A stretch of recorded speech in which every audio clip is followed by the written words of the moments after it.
पता नहीं है मुझको, हो सकता है कि अस्वस्थ हूँ, कोई आदमी भी अस्वस्थ हो सकता है जिसकी वजह से वो नहीं आ पाया हूँ। देखिए, विपक्ष का दाल कुछ गड़ने वाला नहीं है, चाहे जो भी वो ख्याली पुलाव बना लें, और विकसित बिहार बनेगा, निश्चित तौर पर बनेगा, एनडीए सरकार के रिजिम में ही बनेगा। नमस्कार, आप देखना शुरू कर चुके हैं लाइव सिटीज को। मेरा नाम अभिषेक है। आज ईद मनाई जा रही है, देश भर में ईद का त्यौहार मनाया जा रहा है। ऐसे में पटना के गांधी मैदान में पहली बार ऐसा हुआ कि नीतीश कुमार नहीं पहुंचे। नीतीश कुमार 20 सालों में पहली बार हुआ कि गांधी मैदान नहीं पहुंचते हैं। ऐसे में इसको लेकर सियासत तेज हो गई है। बिहार सरकार के मंत्री रामकृपाल यादव ने इसको लेकर खुलासा किया है। हो सकता है तबीयत खराब होगी। वहीं विपक्ष को भी करारा जवाब दिया है। क्या कुछ कहा है बिहार सरकार के मंत्री रामकृपाल यादव ने, पहले आप वो सुनिए।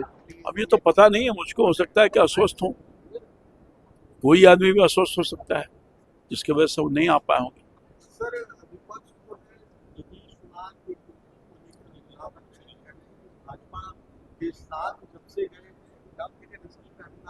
देखिए, विपक्ष का दाल कुछ गड़ने वाला नहीं है, चाहे जो भी वो ख्याली पुलाव बना लें, एनडीए की सरकार है और एनडीए की सरकार आगे भी रहेगी।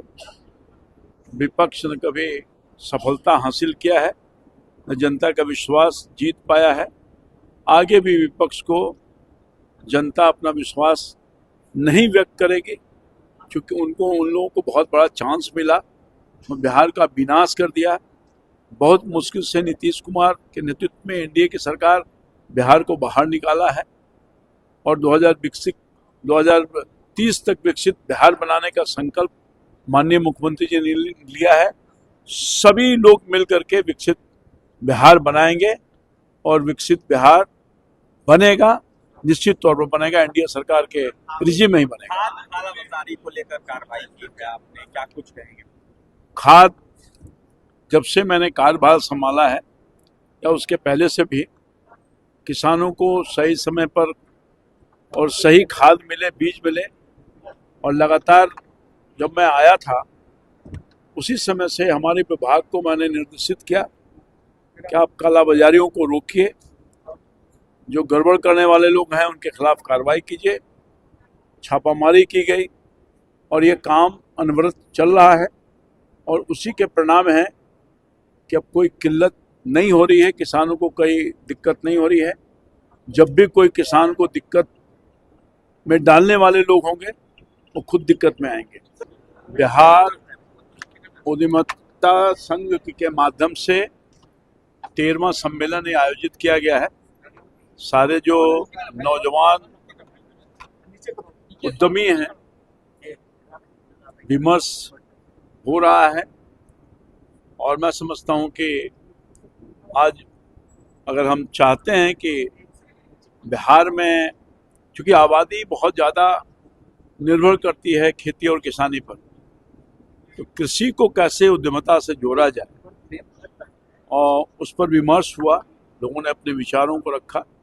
मैं समझता हूं कि मोटिवेशन उद्यमिता के लिए कृषि, उसका बड़ा ही सार्थक परिणाम आएंगे, और हर उद्यमी कृषि से जोड़ करके, क्योंकि हमारा उत्पादन ज़्यादा यहाँ कृषि से ही है, उसको कैसे बाजार तक ले जाएं, उसकी कैसे प्रोसेसिंग हो, इन सब चीज़ों पर विचार हुआ है। हम खेत से सामान निकाल रहे हैं, बाजार तक ले जाना है, तो उद्यमी जो है कैसे उसको प्रोसेसिंग करेंगे, कैसे पैकेजिंग करेंगे और कैसे मार्केटिंग करेंगे, उस पर विशेष आज चर्चा हुई। मैं समझता हूँ कि इसके बड़ा सार्थक परिणाम आएंगे, और बिहार को समृद्ध बनाने में कृषि का और जो हमारे उद्यमी हैं संयुक्त रूप से प्रयास होगा, तभी बिहार आगे समृद्धि की तरफ और बेरोजगारी दूर की तरफ बढ़ेगा। तो आपने सुना कि नीतीश कुमार क्यों गांधी मैदान नहीं गए। इन तमाम सवालों को लेकर विपक्ष को भी करारा जवाब दिया, और कई बातें बिहार सरकार के मंत्री रामकृपाल यादव ने कही है। बने रहिए लाइव सिटीज के साथ।